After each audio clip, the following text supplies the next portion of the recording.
Assalamualaikum, selamat datang kembali di Dapur Umi. Di video kali ini kita akan membuat salah satu jajanan tradisional favorit tanpa kentang. Hasilnya kopong, kulitnya garing di luar dan lembut kenyal di dalam. Bisa jadi isian snack box. Sekarang langsung aja kita buat sama-sama. Pertama kita buat isian terlebih dahulu. Siapkan panci.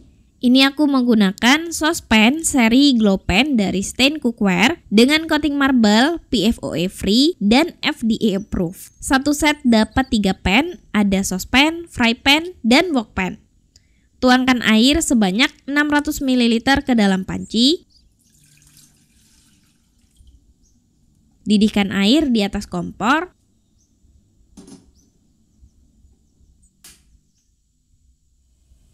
Kalau airnya udah mendidih, masukkan 250 gram kacang hijau kupas yang udah dicuci bersih dan ditiriskan. Kita rebus kacang hijau selama 5 menit aja. Setelah 5 menit direbus, matikan kompor. Beri tutup panci dan kita diamkan selama 30 menit. Setelah 30 menit, kacang hijaunya udah empuk seperti ini. Boleh ditiriskan terlebih dahulu dan bisa juga langsung kita haluskan. Masukkan kacang hijau ke dalam chopper atau blender. Ini tanpa aku tiriskan ya.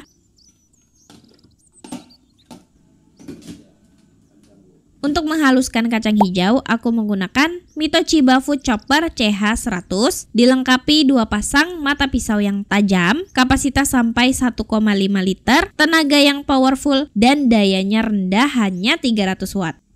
Kemudian proses sampai halus. Setelah kacang hijaunya halus, masukkan ke dalam wajan. Nyalakan kompor. Kemudian tambahkan 105 gram gula pasir, 27 gram susu bubuk, 40 ml kental manis,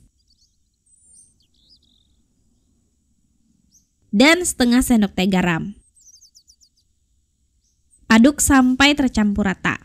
Ini kita masak kacang hijau sampai air menyusut dan membentuk seperti adonan yang mudah untuk dipulung. Aduk-aduk terus sampai mengental. Ini harus terus diaduk biar nggak gosong. Jangan gunakan api besar, cukup kita gunakan api sedang tapi sering diaduk. Kalau udah mulai kental dan membentuk adonan seperti pasta, seperti ini ya. Ini nantinya bisa dipulung dan dibulatkan. Kita angkat. Pindahkan ke dalam wadah.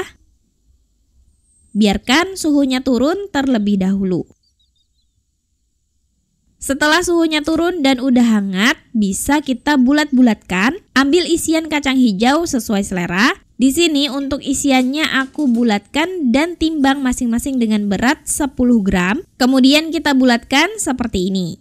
Lakukan sampai jumlah isian yang diinginkan. Dari semua isiannya yang terpakai hanya setengah bagian aja ya. Jadi aku nggak bulat-bulatkan semuanya. Sekarang kita buat kulitnya. Siapkan wadah. Masukkan 250 gram tepung ketan. Tambahkan 1 sendok makan tepung terigu. Masukkan 45 gram gula halus atau gula pasir juga nggak apa-apa. Tambahkan setengah sendok teh garam. Dan kalau ada, bisa kita tambahkan setengah sendok teh bread improver. Aduk sampai semua bahan kering tercampur rata. Kalau udah rata, tuangkan air hangat sebanyak 180-200 ml. Jangan langsung dituangkan sekaligus. Sambil kita aduk, ini aku lanjut mencampur adonan menggunakan tangan. Sambil kita ulen sebentar sampai membentuk adonan dengan konsistensi yang pas. Konsistensi adonan yang pas kira-kira seperti ini. Nggak terlalu lembek, juga nggak kering. Ini gampang dibentuk. Ambil secukupnya adonan sesuai selera. Di sini aku timbang beratnya 16 gram. Bulatkan asal dan pipihkan. Kemudian kita beri isian dan bungkus isian dengan cara seperti ini. Kita satukan ujungnya, agak didorong-dorong supaya pas dan presisi.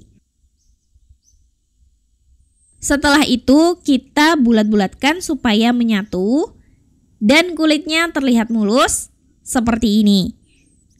Langsung aja kita balur ke biji wijen, biarkan terselimuti merata, angkat dan kita tekan-tekan ringan lagi permukaannya seperti gerakan membulatkan tadi. Bentar aja ya, biar lebih nempel biji wijennya.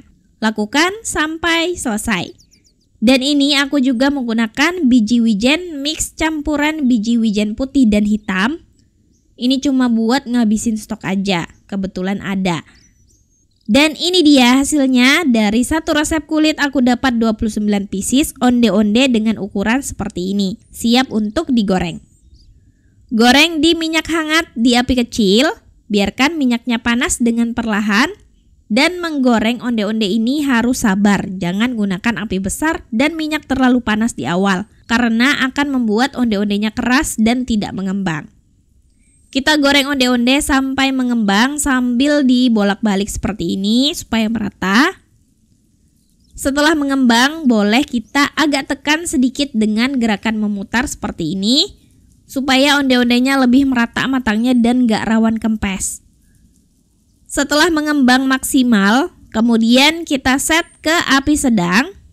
Goreng di api sedang sampai kulit luarnya garing dan berwarna kecoklatan.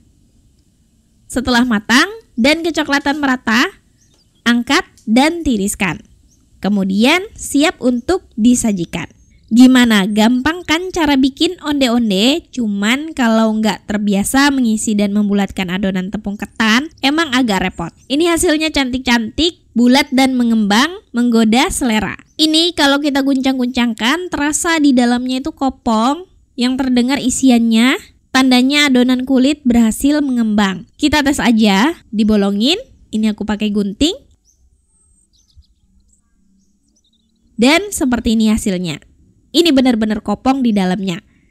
Ini kulit luarnya garing. Dan walaupun tanpa kentang, dalamnya kulitnya lembut. Dengan isian kacang hijau yang pasti jadi favorit. Ini enak dan cocok buat jadi ide jualan snack box. Selamat mencoba, makasih sudah nonton, maaf kalau ada salah, semoga bermanfaat. Wassalamualaikum warahmatullahi wabarakatuh.